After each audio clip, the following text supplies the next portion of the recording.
తపస్కాల ధ్యానమాలిక. ఈరోజు ధ్యానాంశం శిలువ యాత్రలో సహాయం.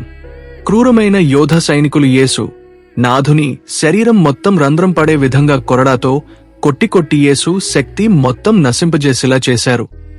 అప్పటికే కొరడా దెబ్బలతో శరీరమంతా రతస్థితమైనది. తలంతా భారంతో గుచ్చుకునేలా ముళ్ల కిరీటం అల్లి ఆయన మీద మోదిరి. బరువుగల పశ్చిమానును యేసునాథుని భుజము మీద మోపిరి. ఆయన ఆ బరువైన శిలువ మానును తీసుకుని ఆయన కొండకు పై వెళ్లుతూ రాళ్లు గుట్టలు ముళ్ల పొదలతో నిండిన వేసవికాలం ఎంతో కట్టూరమైన బాధను ఆయన పొందుతున్నారు.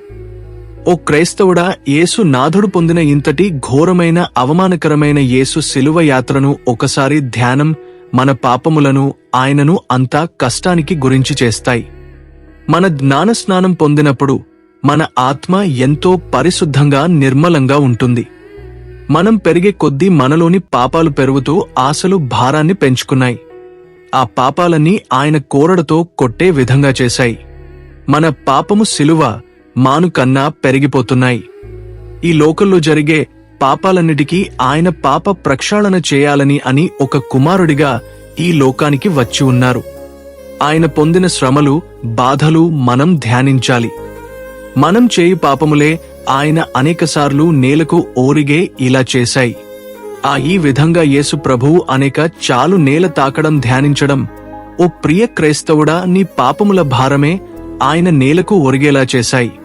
ఆ విధముగా ఆ భారమునకు వంగి నిలుపుకోలేక మరల పాపము చేయుచునేయున్నావు. పాపము చేయుటకు కారణము నిదుర్బద్ధి. నీ పాపముల అమిత భారము లెస్సే అని కనిపెట్టునట్టుగా యేసు 3 సార్లు నేలబడిపోయారు. యేసు మోయవలసిన భారము నీ పాపముల చేత ఇంకా హెచ్చించెదవా?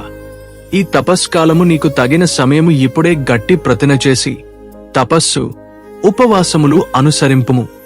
నీ పాపముల చేత నరకములో పడకుండా జాగ్రత్త వహించుము. పుణ్యక్రియల భారముతో మోక్షము పోవుటకు ప్రయత్నించుము. బంట్రోతులు యేసును పట్టుకుని ఎర్రని కప్పడము తీసివేసి అతని వస్త్రములు అతనికి వేసి స్లీవ మీద కొట్టుటకు తీసుకుపోవుచున్నారు. యేసు కపాల కొండకు సిలువ మోయుచున్నారు. యేసుతో చంపుటకు మరి ఇరువురు తస్కరులను వెంట తీసుకునిపోవుచున్నారు. యేసు సొమ్మసిల్లి క్రింద పడిపోయారు. లేచే శక్తిలేక అలానే యున్నారు. ఆయన కపాల కొండకు పోకముందే మరణించినట్లుండెను. అలా మరణించకుండా కపాలకొండ చేర్చాలని వారి ఆరాటము.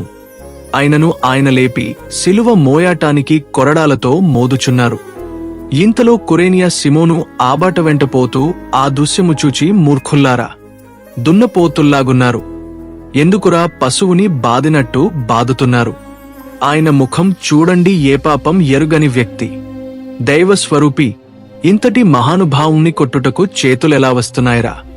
అప్పుడే ఒక సైనికుడు నీతులు చెప్పేవాణ్ణి గోతిలో పడవేయమన్నారు.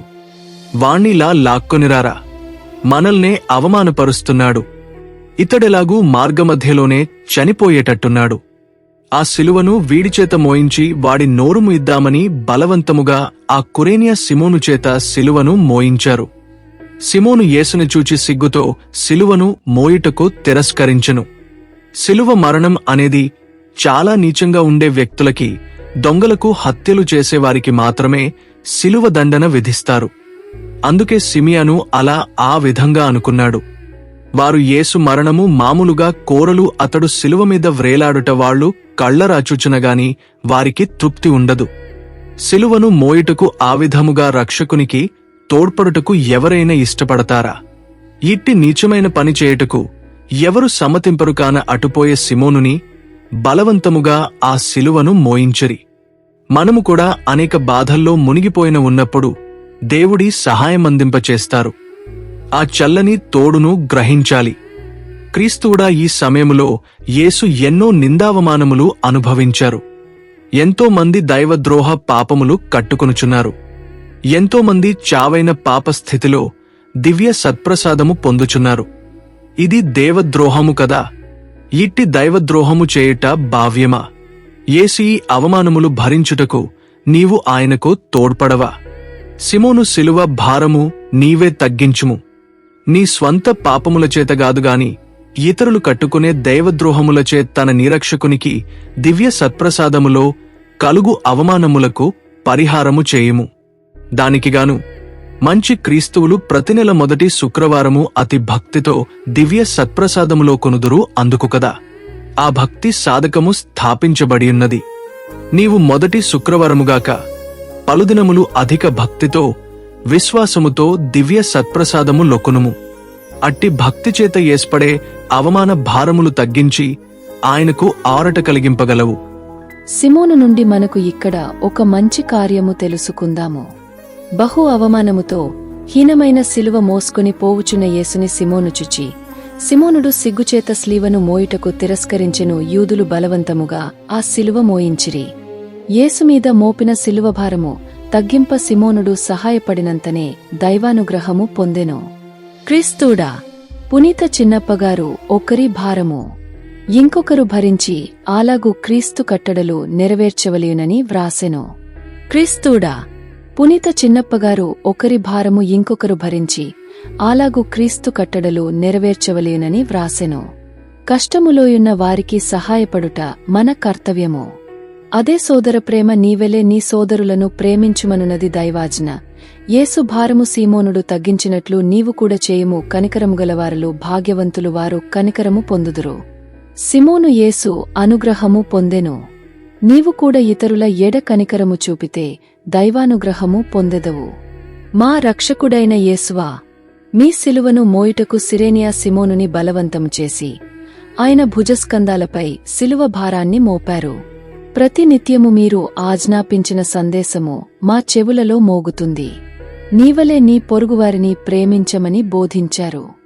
ఈ విచిత్ర సంఘటన చూస్తున్నప్పుడు మాలో భయం ఏర్పడి ఈ ఘోర విపత్తుని అప్పుటకు ఎవరు ముందంజ వేయలేదని ఎంతో చింతిస్తూ మేము మాత్రం ముందుకు అడుగు వేయలేకపోతున్నాము.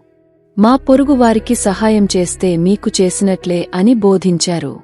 అన్ని తెలిసి కూడా మేము వెనుకడుగు వేస్తున్నాము. మమ్ము క్షమించి మాకు మనస్సు దయచేసి మా సోదరుల అత్యవసర సమయములలో వారికి తోడ్పడు శక్తి అనుగ్రహించమని వేడుచెన్నాము. ప్రార్థన. పరలోక జపము.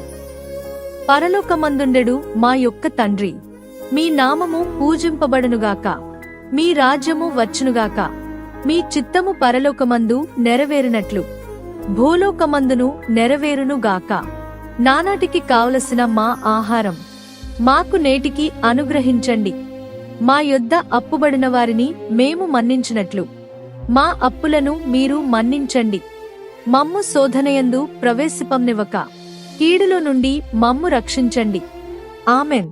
పవిత్రుడు, సర్వశక్తివంతుడు, నిత్యుడువు అయిన దేవా, మా మీదను సర్వమానవాళి మీదను మీ కరుణను కుమ్మరించండి. పవిత్రుడు, సర్వశక్తివంతుడు, నిత్యుడవు అయిన దేవా, మా మీదను సర్వమానవాళి మీదను మీ కరుణను కుమ్మరించండి. పవిత్రుడు, సర్వశక్తివంతుడు, నిత్యుడవు అయిన దేవా, మా మీదను సర్వమానవాళి మీదను మీ కరుణను కుమ్మరించండి. పితా, పుత్ర, పవిత్రాత్మ నామమున ఆమెన్. యేసుక్రీస్తునాథుని వెలలేని తిరు రక్తపాటులను చూసి మా మీద దయగా ఉండండి. స్వామి.